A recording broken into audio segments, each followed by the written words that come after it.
What's going on, guys? This is Jared from Zoom10 again, and as always, I want to say thank you very much to everybody who's been liking the videos, commenting on the videos, and also subscribing to the channel. I do greatly appreciate it. Recently, I did a video on the best spray tanning tips by Zoom10, which I linked right here to the video. You can click on that and check it out. And now I want to do a video for you guys with a guide for what to do after spray tanning. So stay tuned, and we'll get right into the after spray tanning guide.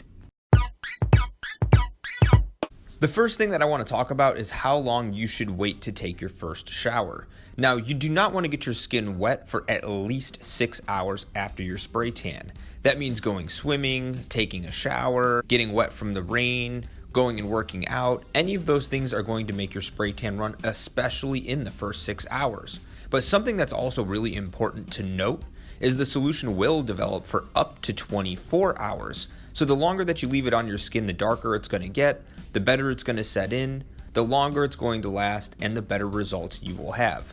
So you want to wait at least 6 hours before you take your first shower, and it will develop for up to 24, so it is beneficial to wait longer. Now that you know to wait the correct amount of time to take that first shower, I want to go over the procedure of that first shower so that you don't mess up your spray tan. What you want to do is you don't want to wash your skin with a soap or anything like that. During the first shower, you just want to do a light rinse. What that's going to do is it's going to make it to where your spray tan is going to continue to develop after the shower. But if you apply a soap to your skin, that soap is going to counteract the development process of the spray tanning solution, and it's going to make it to where it's going to stop developing. So when you take your first shower, make sure you just do a light rinse. Of course, I'm not suggesting that you never use soap again in your life, because that would be pretty gross. But I am going to tell you that there is a correct soap to use and an incorrect soap to use. And the commercial soaps that you get from the drugstore or Walmart have ingredients called mineral oil or petroleum oil in them. And what that's going to do is actually dry out the top layer of your skin and strip it off, and it's going to make you lose your spray tan faster, and it's going to make the wear off a lot less even. So here at Zoom10, we do also offer soaps that are designed specifically for spray tanning that will not dry out your skin, and it will make it to where your color is going to be more even, and it's not going to wear off patchy.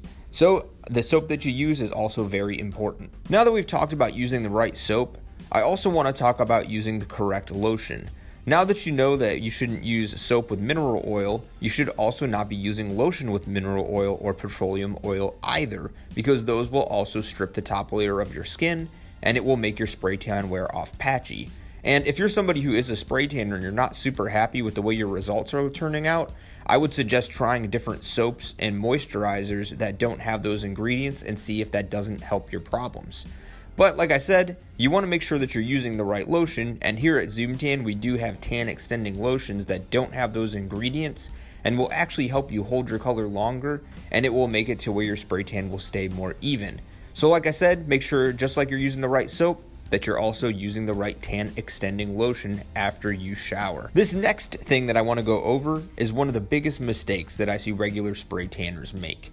You want to keep 5 to 7 days between your spray tans, because the spray tan solution, which is called DHA or dihydroxyacetone, is a sugar that reacts with the top layer of your skin and tints that top layer. Once it's developed to its fullest, applying more DHA is not going to get you darker, and it's actually going to dry your skin out, and it's going to make it to where you're going to lose your spray tan faster. So if you're building DHA on top of DHA, it's kind of like putting makeup on top of makeup, and it's going to come off more patchy and more flaky, and it's not going to look as good. So it's critical to keep 5 to 7 days between your spray tans. Also, as I said, with the DHA, once it's reached its fullest potential, it's not going to get any darker. So it's also not beneficial to do back-to-back spray tans. So like I was saying, keep 5 to 7 days between your sprays, and don't do spray tans back-to-back. The final thing that you want to do right before you go in for your next spray tan is make sure that you do a light exfoliation. Now, you don't need to do a heavy exfoliation with like a stone or anything like that. Just using a scrub and a loofah in order to get that top layer of skin broken off is going to make it to where your skin has a clean slate and it's ready for the next spray tan. And when you're using a scrub, you definitely also want to make sure that that scrub doesn't have mineral oil or petroleum oil in it.